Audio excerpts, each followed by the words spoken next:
the Celebrity Jobber Podcast with Jeff Zito. If you like what you hear, please subscribe, give a 5-star rating, and leave a review. Check out all our past episodes on Apple Podcasts, Spotify, or wherever you pod. What if these celebrities weren't famous? What would they have become? What was their first job? We're about to find out. It was just about 2 years ago, the lead singer of the band Ratt had revealed that he had been diagnosed with liver cancer. Seems like he just went to the doctor, a routine blood test came back that he had hepatitis C, and oh yeah, you've also got some cancer. So as he has been privately dealing with this cancer diagnosis, it may explain a few things that have happened to Stephen Pearcy over the years. He went viral when he took the stage somewhere and couldn't really perform the song and had to sit down. And people thought maybe alcohol or drug use was an issue. And it turns out that it was the medication that he was on, and then maybe, had a beer or so. It didn't agree with him, if you will. Stephen Pearcy also came out with a documentary. Really cool if you have a chance to check it out. It's called Nothing to Lose, a Stephen Pearcy rockumentary. And I think it's still streaming everywhere, Roku, Amazon, Apple TV. A really great documentary and dives pretty deep into the life of Stephen Pearcy. Will the band Ratt ever get back together again? If he wasn't the lead singer of Ratt, what would Stephen Pearcy be doing? What was his first job? His big break? The answer to all those questions are coming up with my guest this week on Celebrity Jobber, Stephen Pearcy from Ratt. Hello. What's up, dude? Oh, doing way cool, man. I love it, man. First, I want to ask, how's your health? I'm copacetic, It's every 3-month maintenance, and I'm good, thank God. That is, when the news came out a few years ago that you had liver cancer, I think it was liver cancer, wasn't it, Stephen? Correct. Yeah.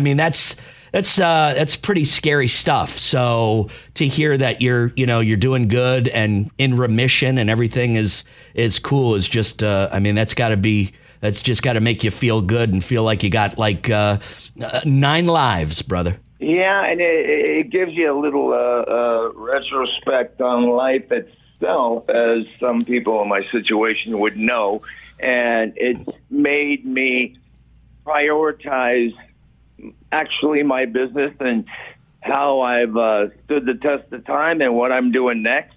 Right. And the legacy I want to leave, Right. Tell me a little bit about growing up in California. First of all, I got to tell you, I saw the documentary Nothing to Lose. I think it's great. Mm-hmm. And I have so many questions for you. I'm going to try to get through them as quickly as I can here. But tell me a little bit about growing up in California, your family life. How was your family life? It was cool. It was fatherless, but I had a mother who was hardcore, cracked a whip, and made you work for things, and nothing was for free. Nobody rides for free. I lived in Los Angeles first. I had no aspirations of being into music, at all. I wanted to race cars, and I was preparing myself to become a race car driver, top the old dragster driver, and my family ended up remarried, moving to San Diego.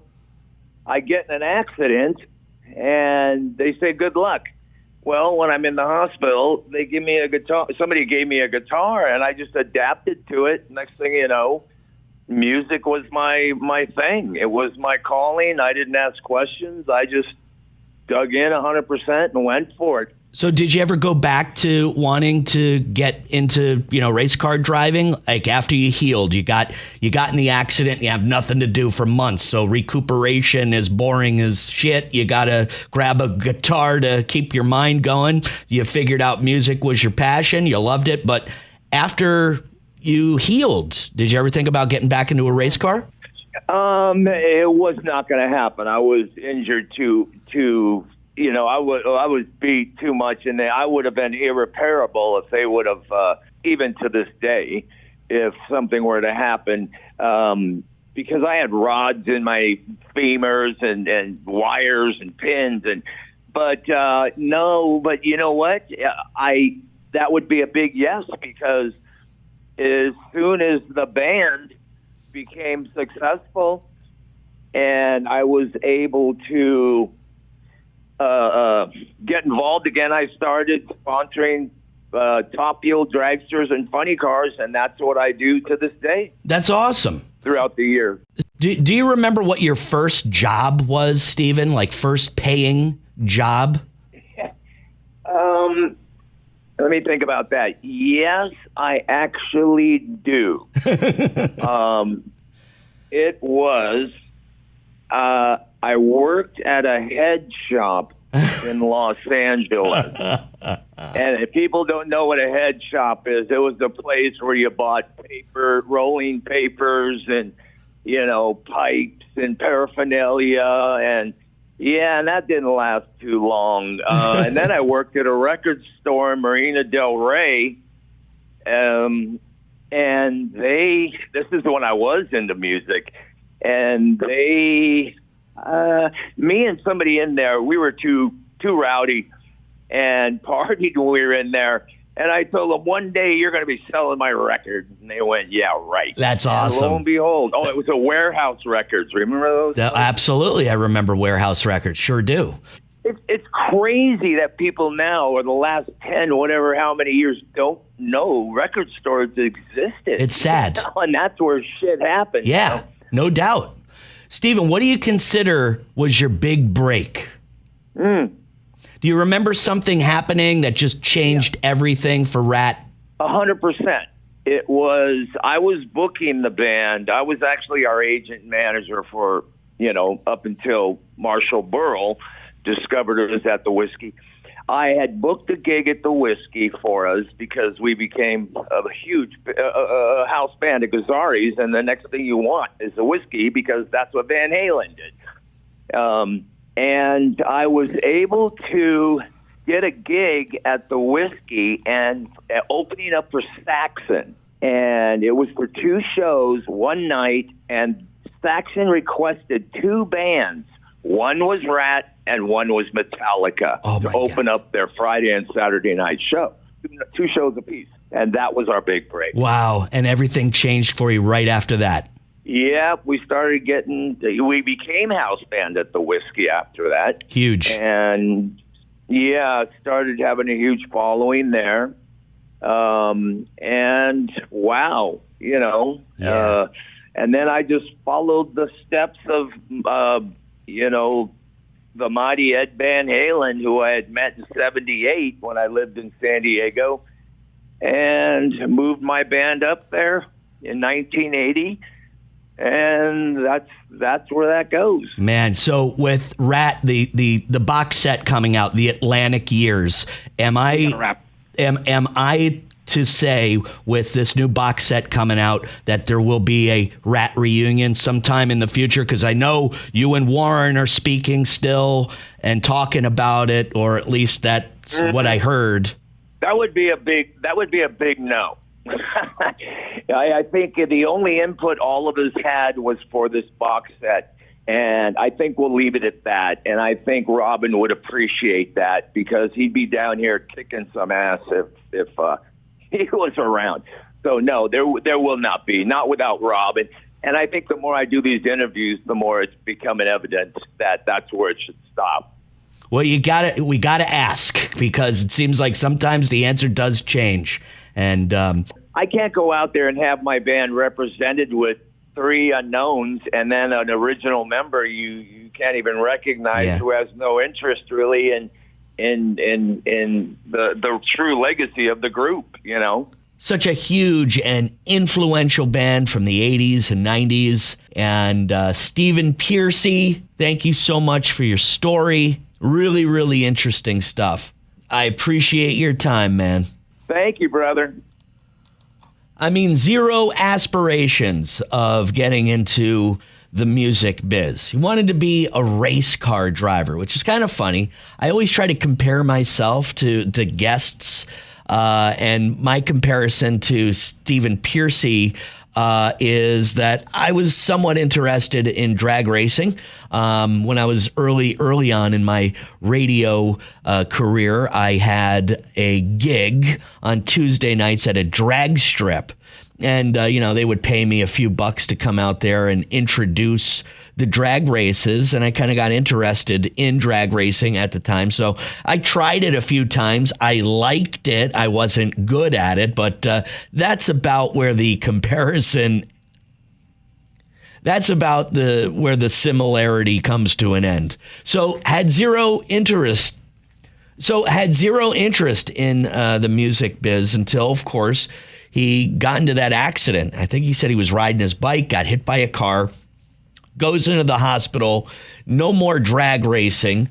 That was finished. And while he was in the hospital, somebody gave him a guitar. And that basically was something to kind of pass the time for Stephen while he was, in the hospital, and started playing guitar, kind of loved it. And that's the beginning of that, his love for music. First job. I love how he had to explain to us what a head shop was. I guess because these stores are all over the place now, these smoke shops, but they used to call them head shops, and he felt the need to explain it to us. I thought that was kind of funny. So that was his first job. Then he also worked at a record store, and I really thought it was cool to when he was getting fired from his job or when he left, whatever the case may be. He said to the manager of a warehouse records out there in Southern California, "One day you're going to be selling my records, dude." And guess what? It happened. We all dream of a scenario like that, right? When you're having a bad situation at work and you're walking out and you say something stupid like that, but it actually became true for Stephen Pearcy. Such a cool story. And his big break, opening up for this band Saxon at the Rainbow. Now, anybody that knows anything about rock and roll, the Rainbow on the Sunset Strip, man, that was the bar that made bands. And they made Ratt. They wanted two bands to open up for them. One was Ratt, the other was Metallica. And we all know what happened to Metallica. So one gig at one place changed the band's trajectory forever. They ended up becoming the house band at the Rainbow. And the rest, my friends, is rock and roll history. As far as Ratt ever getting back together, because you see a lot of these bands from the 80s, they're getting back together. The Def Leppard, Motley Crue, Poison, Joan Jett tour, which is called the Stadium Tour, one of the biggest grossing tours of the last few years. I mean, it's such a nostalgic kind of thing. People are buying tickets, and it's huge. We're not going to see them get back together. Sometimes you hear things like, yeah, there could be a reunion, but Robin Crosby had passed away, about 20 years ago. And it looks like Stephen Pearcy and Warren DeMartini are kind of not on the same page. So with that being said, getting replacement members of the band just not going to be a good representation of what Ratt was in the 80s. So I kind of understand. But, unfortunately for fans like me, not going to happen. So, man, great stuff. Stephen Pearcy from Ratt. So cool. I urge you to check out that documentary, Nothing to Lose. You can stream it everywhere. And thanks again for listening to Celebrity Jobber. Available on all platforms. And if you could please do me a favor, you like the podcast, give us a 5-star rating, leave a review. It really helps us. Subscribe. Past episodes up on CelebrityJobber.com. Follow us on IG, Celebrity Jobber Podcast. I mean, you never know. Without this big break, what would Stephen Pearcy be doing? Luckily, music worked out for him. Because after he got into that accident, looks like his dream of being a race car driver was not going to come to fruition. One day you're going to be selling my records, dude. I just love that story. Oh, man. Thanks for listening. Again, until next time, this is another episode of the Celebrity Jobber Podcast. I'm Jeff Zito.